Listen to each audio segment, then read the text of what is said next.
Proceed po tayo sa ating next topic. We have 4 formulas, but I'll tell you, no, that is just the same. So, 2 formulas lang ang i-memorize mo.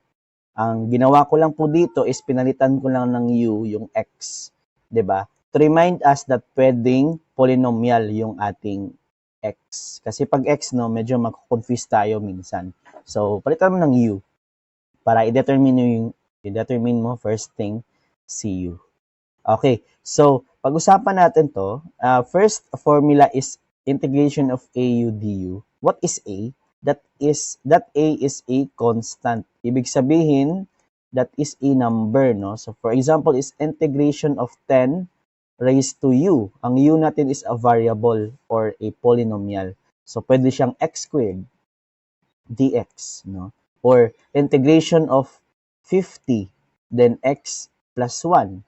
Basta yung kanyang base is a constant, yung kanyang exponent is a variable or polynomial. So pag ganyan yung situation, class, you can use this formula. It is equivalent to a raised to u divided by logarithm of a plus c. So medyo madali lang to, class. Dapat lang alam mo lang yung formula or you memorize the formula. Proceed po tayo. How about this formula? Yes po, pakitingnan sa calculators ninyo yung E. What is the value of E? Para siyang pi. Di ba pi is 3.1416 something. E is also a constant. Nasa exponential kasi siya. Di ba? That is, yes, 2.718. Yes po, that is 2.718. Pero dito in solving, no, wag mong ilagay yung kanyang value. E pa din siya. Wag mong gawing decimal. If you encounter na merong e, then may raised to u siya. Ibig sabihin ng raised to u is polynomial or variable, no? For example, x squared plus 1, diba? May variable na exponent, you can use this formula. The integration of e raised to u du is equivalent to eu plus c. Okay, so paki-screenshot po o pakisulat. No, same lang yan silang dalawa. Pakisulat po because I will be asking later yung ating formula. Okay, so I think we're done, no? Puntahan na natin, no, yung ating first example for this one, no, in order for us to learn how to apply our formulas kanina. So, ang first example natin is integration of 2x dx. So, I need your help, diba? What is the formula for, as you can see, 2, no? So, constant. Then, x is a variable. For yung ating gagamitin dito na formula is yung integration of a raised to u du. Yes po, raise hand. What is our formula? A raised to u over ln a plus c. ln a plus c. Okay, thank you. That's correct, no? We need to determine sino si a, sino si u. Okay, so raise hand po. Ano yung a natin dito? 2. Thank you. How about our u? X. So as you can see po, if yung u natin is exactly x, we don't need to balance, di ba? Kasi balance na yan pag ganyan. For example, u is x squared plus 1 or u is equivalent to x plus 1 or 2x plus 1, that is the time that we need to balance. Pero if, di ba, yung u natin is x, you don't need to balance kasi balance na yan siya, di ba? Because if you derive x, that is du over dx. So, di ba? Same lang sila. So, if hindi na natin kailangan mag-balance, punta na tayo sa formula. Okay? So, a natin is 2. U natin is x divided by logarithm of a. Ang a natin is 2 plus c. So, ganyan lang po siya kasimple. Final answer. Diba? So, questions? None. Proceed po tayo sa example number 4 natin. So, as you can see po, same lang po sila ng formula. Kasi we have a base which is a constant and yung ating variable is x plus 1 which is a variable. No? We have a tawag dyan, exponent which is a variable or a polynomial. So, paki-assist po ako, raise hand. What is our a here? 10. So, how about our u? Yes, that is x plus 1. And as you can see, hindi po siya exactly x. So, we need to check if balanced ba siya o hindi. So, we need to derive, yes, raise hand ulit. What is the derivative of x plus 1? Yes, 1 dx, no? Kasi the differentiation of x is 1, then dx. Okay, so hindi ko na lang ilalagay si 1 kasi napakapangit tingnan. 'Di ba? So dx na siya. So as you can see po, balance na, 'di ba? Sabi ko kanina, pag du is equivalent to dx or u is equivalent to x, pag ganito yung kalabasan, balance na siya. So pag balance, you can use the formula already. A natin is 10, u natin is x plus 1, then divided by logarithm of a, which is 10, and that is our final answer. No? So, napakadali lang po ng exponential function. Okay, proceed po tayo sa example number 5. As you can see po, we have a base, which is e. Raise hand po, ano yung formula natin kay e? What is the integration of eu du? Yes, that is eu plus c. Thank you. Isa lang po yung ating i-determine for this, no? Which is the value of our u, 'di ba? So, paki-raise hand po, what is our u here? Ano yung exponent ni e?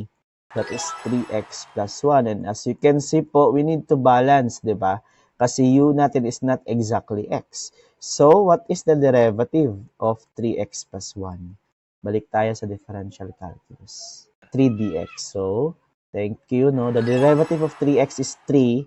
Then, lalagyan natin ng dx kasi different sila ng variable. So, ililipat natin sa kabila. That is du divided by, ayan, dx, sorry. Du divided by 3 is equivalent to dx. Okay? Hindi siya balance. Babalik tayo sa ating original formula or sa ating original function. That is e, kasi e. Then, yung 3x plus 1 natin, that is yung du natin or u. The next one is dx, that is du over 3. So, by inspection po, pag titingnan mo po sa ating formula, may sobra tayo na over 3. So, anong gagawin natin sa kanya is ilalagay natin sa labas. So, e, u, du. Ayan po siya. We can use the formula. Don't forget to write yung excess natin. Then, e. Then, u natin is 3x plus 1. Then plus C. So that is our final answer. Ayan. Okay? So sir, what if sir, ginawa kong divided by lahat ng 3 or nilagay ko siya sa ilalim? Diba? 3x plus 1 divided by 3. What if sir ganyan? Yes po, that is also correct. Diba? Pero pangit lang pagkasulat. So 3x plus 1, that is our final answer. Pwedeng ganito, pwedeng ganyan. So, screenshot po para makaproceed po tayo sa ating next na question. Ganyan lang ha. Medyo madali lang siya, di ba?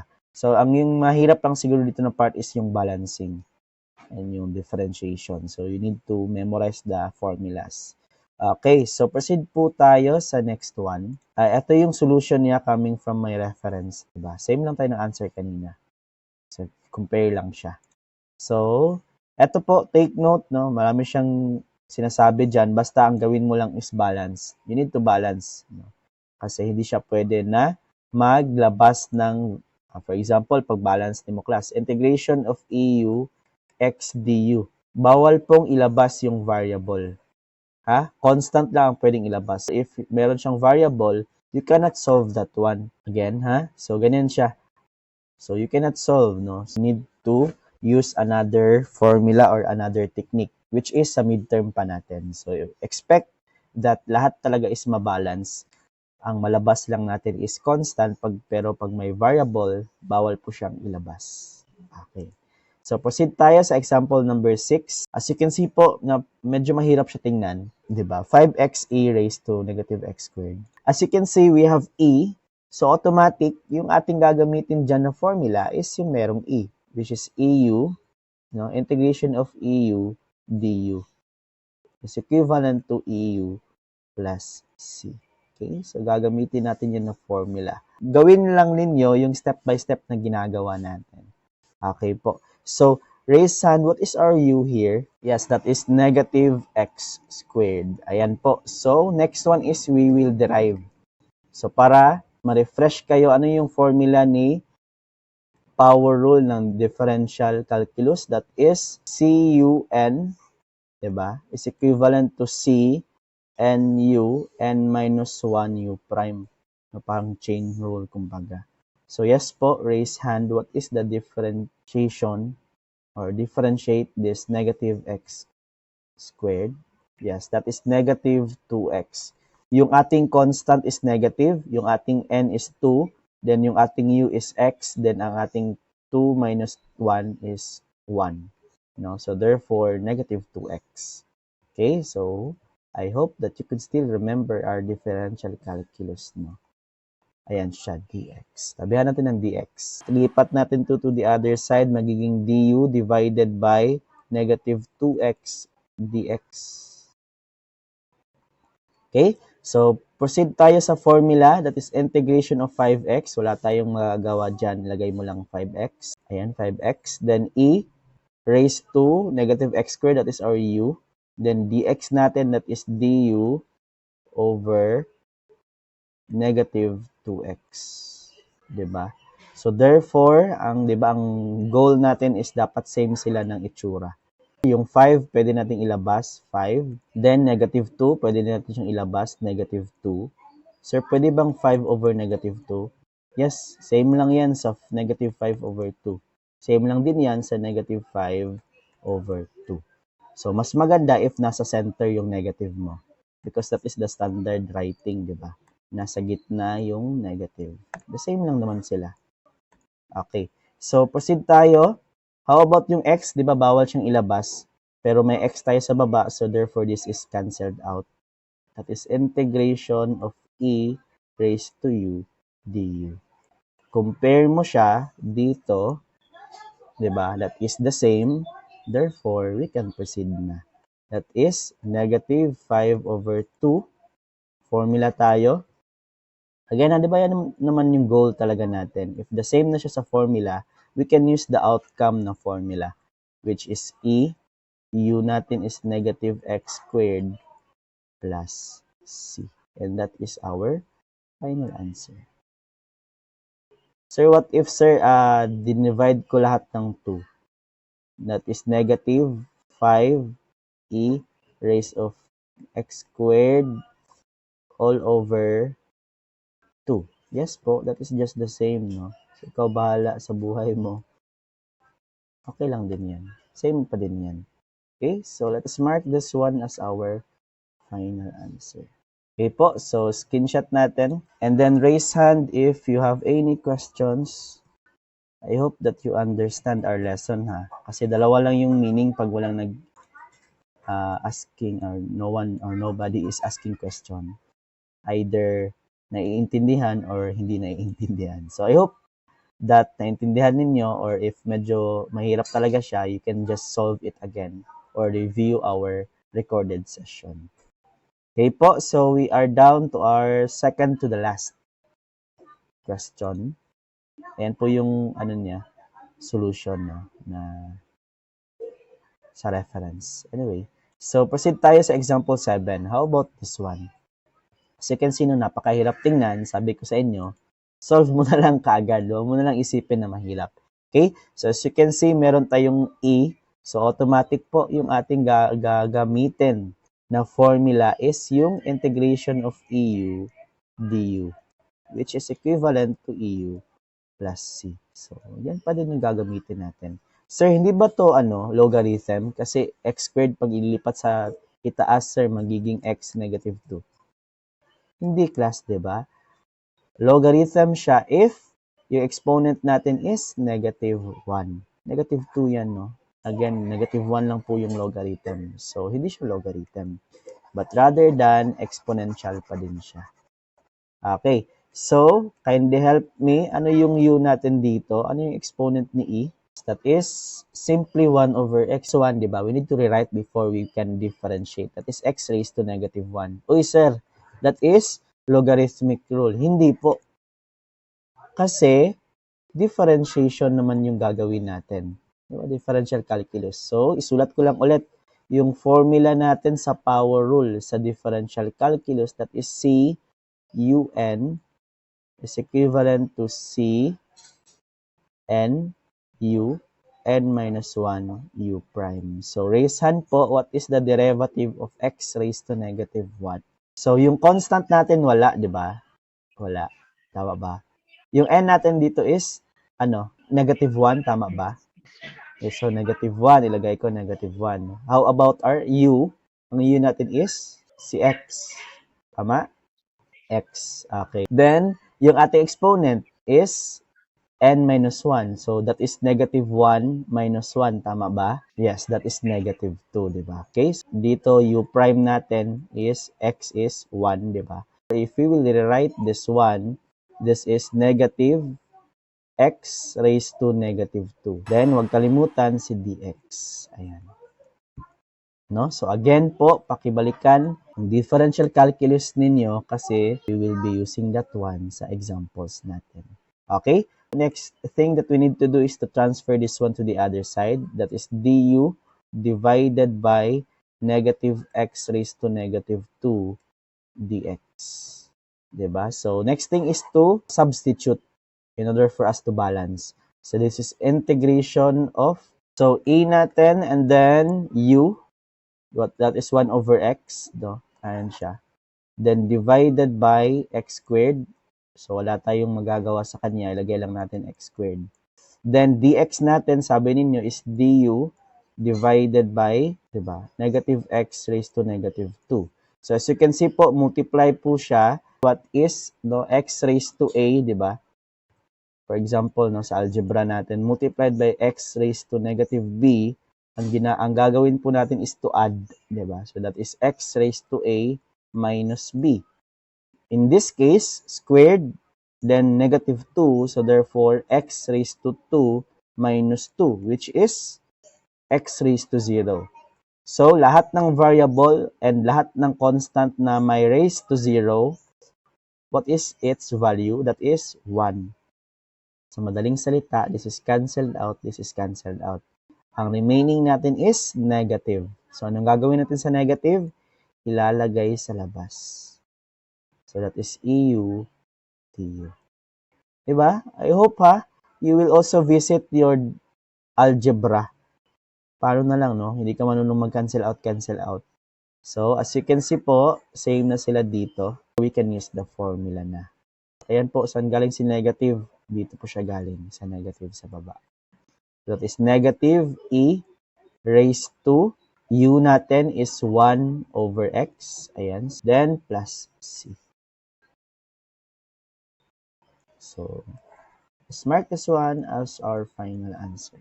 I hope that you are still with me, no? Kahit gaano kahirap pa yung problem natin, if alam mo mag-step by step, kayang-kaya mo yan. Okay, so don't be bothered if yung given is mahirap. Gawin nyo lang palagi yung ginagawa natin. Okay? So, example number 8 tayo.